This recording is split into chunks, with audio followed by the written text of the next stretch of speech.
Good morning.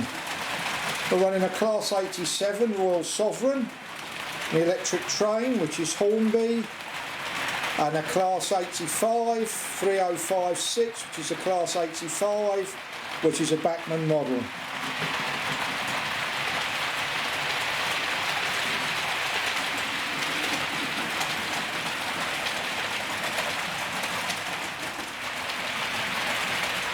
We do not have any catenaries around the track. I believe they look great on a 6x4 layout or on a display layout at a show where they're running backwards and forwards. But on a model railway where the track is electrified and we're not taking power from the catenaries, cleaning the track would be an absolute nightmare, or any derailments be an absolute nightmare. In all fairness, I've only seen catenaries looking superb on one layout on a model railway, and that was at a show. Very often you've got the pantographs of the locomotive sticking up and touching thin air, and in my view they just look stupid. So I've got them running around with the pantographs down, and as you can see there's no catenaries on our model railway. It is a model railway, it's not the real world. And sometimes you have to think about what is practical and what is not.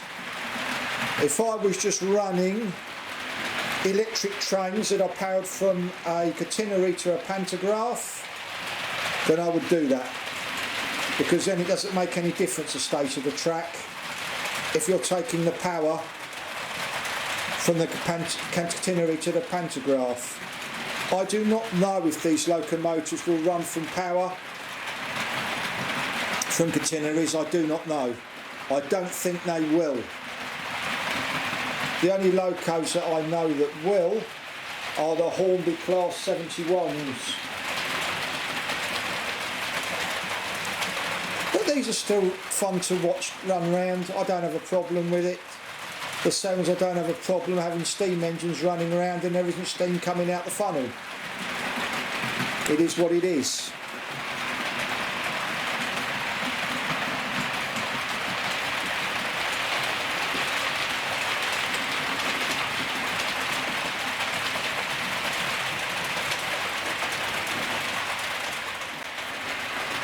Some people run their catenary pantograph powered trains with the pantographs up in the air.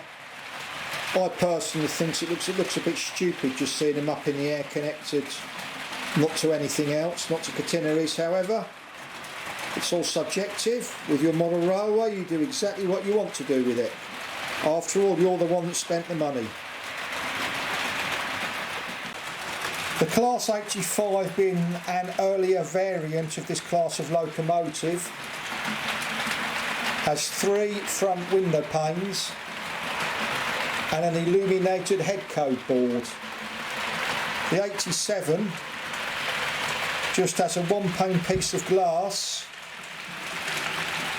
and a driving light, 3 lights. And you'll see here the illuminated head code board, cab lights, the 85 being an older variant.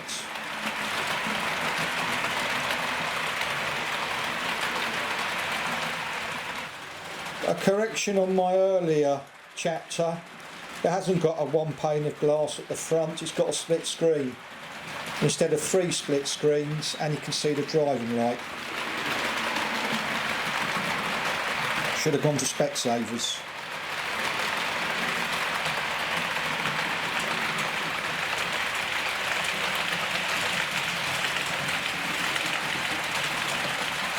And here we go again with this panorama. I should really have the 87 pulling far more modern carriages than it is at the moment. But hey ho, it is what it is.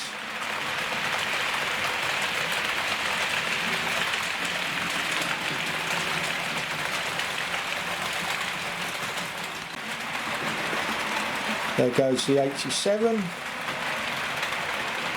Here comes the 85.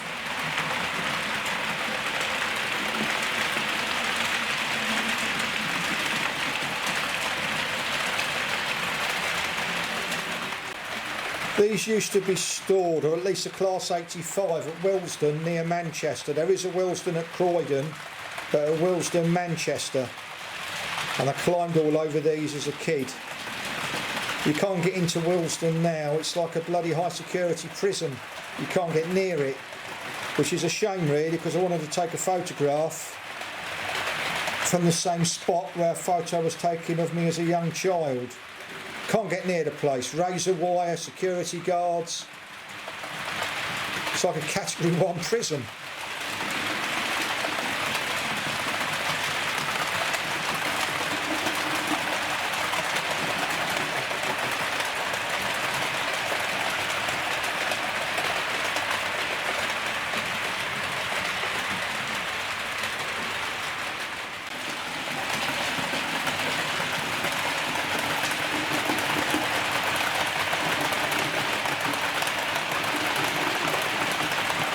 This is Royal Sovereign, the Class 87.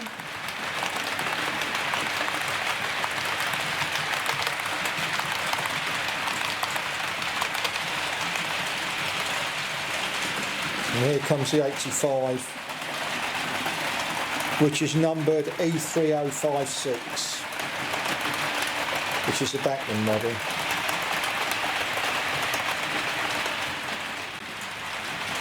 Here's a nice wide-angled view, and here comes Royal Sovereign.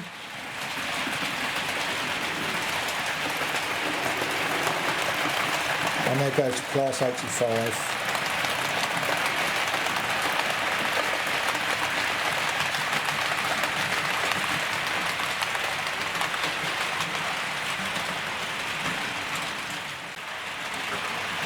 Here comes the 85.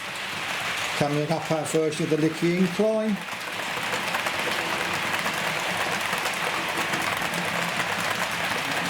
And there goes the 87 Royal Sovereign. These are obviously both analogue locomotives. I haven't bothered to digitalise them. I'm quite happy running them in analogue.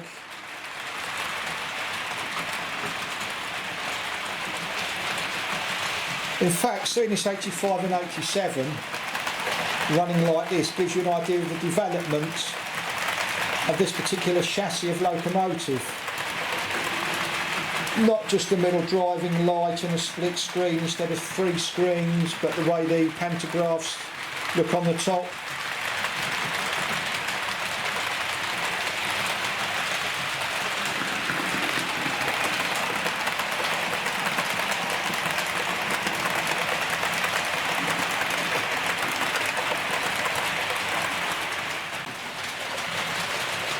One of my favourite views, looking at our little village and the hay bales.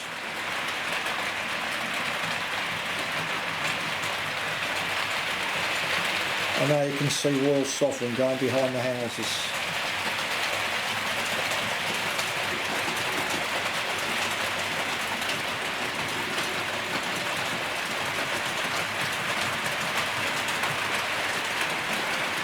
The Mark III carriages are all Bachmann, and the Mark IIs are a mixture of Hornby and Bachmann. In fact, 2 of them came from the 15 guinea Oliver Cromwell set, so they've come from all sorts of places.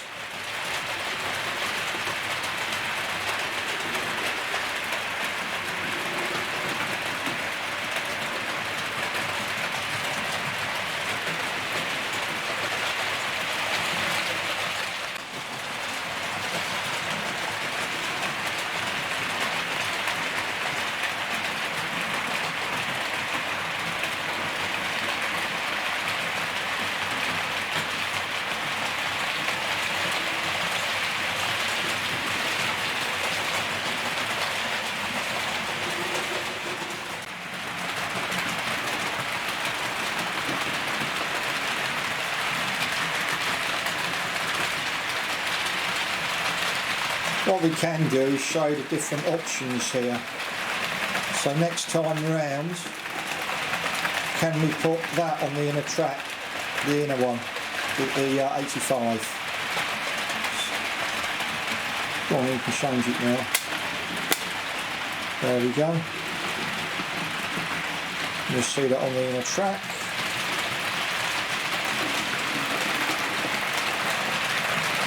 And can we put the one going on the outer track on the inner track next time round?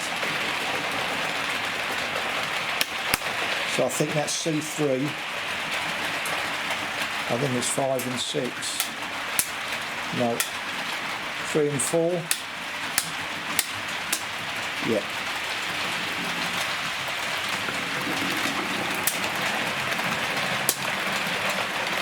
There we go. You can see that is now on the inner track.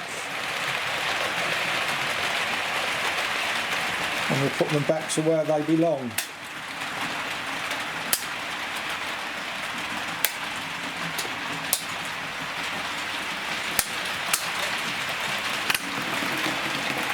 And there we go. Job done. So you can see the variation we can do, and you can see they're both tackled right, and basically what's happened here. There we go. Oh dear, I've lost the locomotive because of where it stopped, but we'll leave that. We'll connect it up.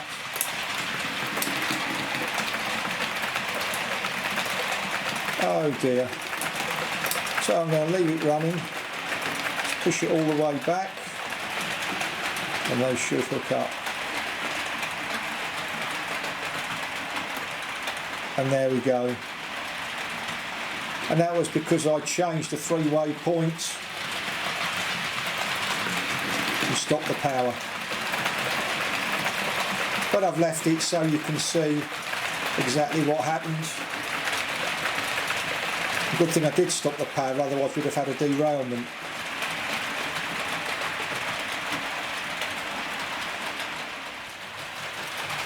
Thank you very much for watching, and I hope you've enjoyed seeing the Class 85 E3056. There it is coming along towards you and going away from you. Class 87 Royal Sovereign.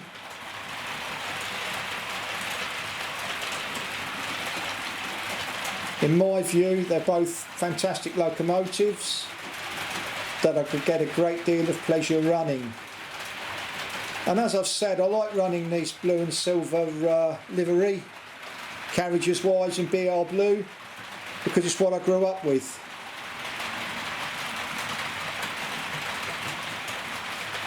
During the dark days of the 1970s.